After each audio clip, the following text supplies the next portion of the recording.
Kejaksaan Negeri Ogan Komering Ulu menyerahkan uang rampasan dari kasus tindak pidana korupsi di Dinas Pendapatan Daerah Oku dengan total 2 miliar rupiah.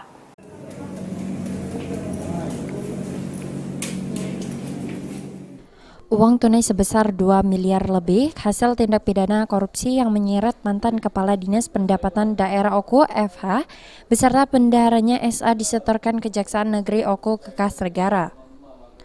Penyerahan uang ini setelah adanya keputusan Pengadilan Tipikor Palembang yang telah inkrah terhadap 2 terpidana. Kejari Oku Asnat Anitia Ida Tua Huta Galung mengatakan eksekusi terhadap uang rampasan tindak pidana korupsi dalam penggunaan biaya pungutan pajak daerah, pajak bumi dan bangunan pada sektor pertambangan, perkebunan dan perhutanan di Spenda Oku tahun anggaran 2015. Uang tersebut hasil rampasan senilai 1.945.000.000 lebih serta denda sebesar 100 juta rupiah dari 100 orang termasuk kedua terpidana.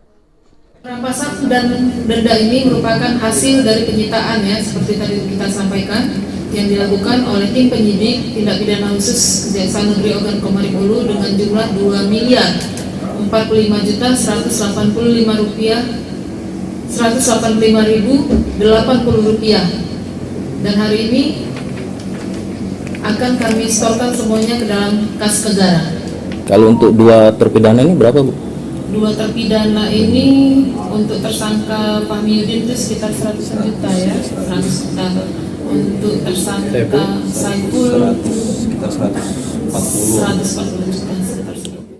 Dari jumlah tersebut masih ada 10 orang yang belum mengembalikan dengan berbagai alasan, diantaranya ada yang telah meninggal dan kesulitan ekonomi. Akan tetapi Kejari Oku memastikan akan tetap menagih utang tersebut untuk disetorkan ke kas negara. Ari Pranika, Pal TV.